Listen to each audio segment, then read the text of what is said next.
Okay. One thing that I wanted to stress is the base pairing rules. I forgot to say my little mnemonic device last week. So to remember the 4 nucleotides and how they pair up, think of the saying or phrase, all tigers can growl. So A for adenine, T for thymine, C for cytosine, G for guanine. All tigers, A and T pair together, can growl. Okay, C and G. All right, I'm going to show you a YouTube clip here. I'll apologize, sorry. Thought I had it pulled up. They might be giants DNA.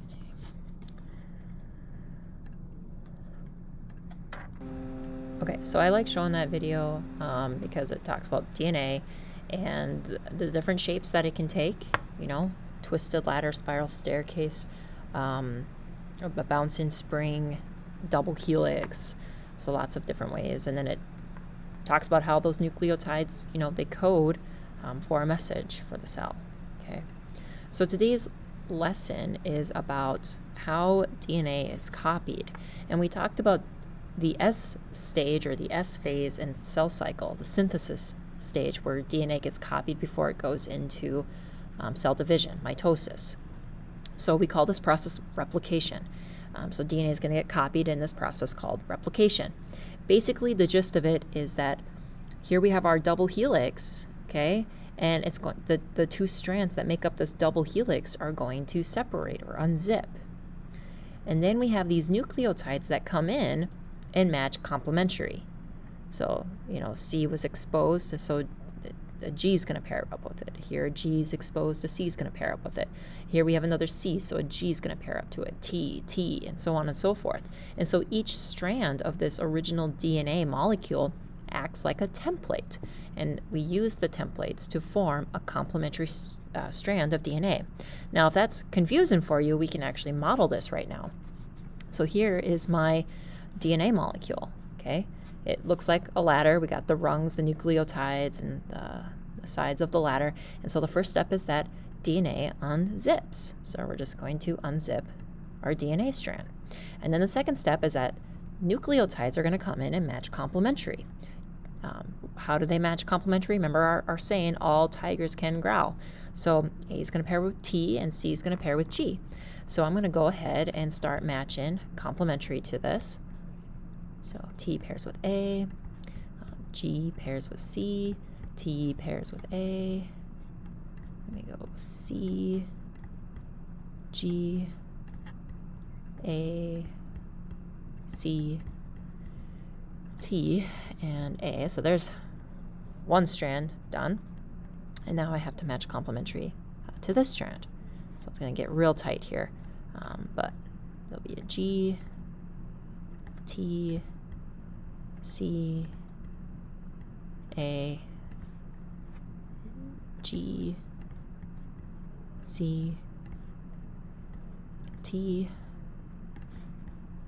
G, A, and T.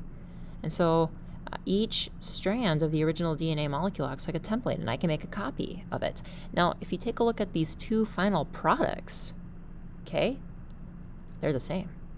CG, CG, AT, AT, G, C, GC. I mean, no matter how you look at it, these 2 molecules are the same. And so we've just copied our DNA. Okay. Now I'm gonna speed read from the book for you, because I don't know if you have access to your book. All right, so lesson 3, DNA and genetics.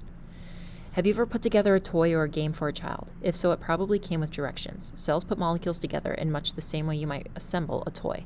They follow a set of directions. Genes provide directions for a cell to assemble molecules that express traits such as eye color or seed shape. Recall from lesson 2 that a gene is a section of a chromosome. Chromosomes are made up of proteins and deoxyribonucleic acid, or DNA, an organism's genetic material. A gene is a segment of DNA on a chromosome. Cells and organisms contain millions of different molecules. Countless numbers of directions are needed to make all these molecules. How do all these directions fit in a few chromosomes? The information or directions needed for an organism to grow, maintain itself, and reproduce is contained in DNA. As shown in Figure 12, strands of DNA in a chromosome are tightly coiled, like a telephone cord or a coiled spring. This coiling allows more genes to fit in a small space. A complex molecule.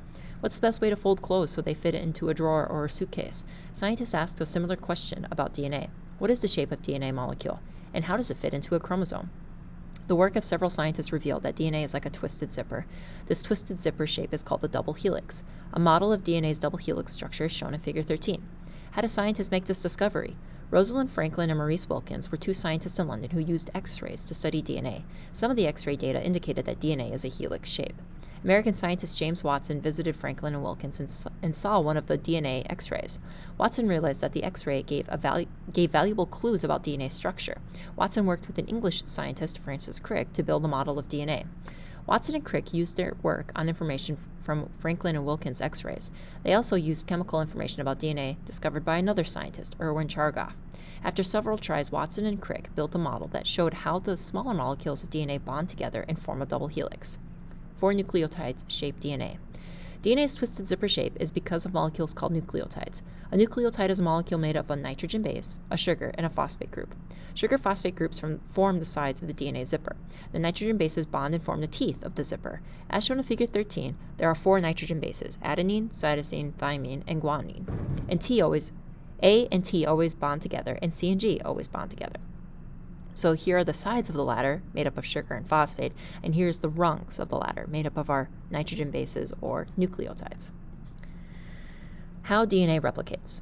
Cells contain DNA in chromosomes, so every time a cell divides, all chromosomes must be copied for the new cell. The new DNA is identical to existing DNA. The process of copying a DNA molecule to make another DNA molecule is called replication. You can follow the steps of replication in Figure 14. First, the strands separate in many pieces, exposed in individual bases.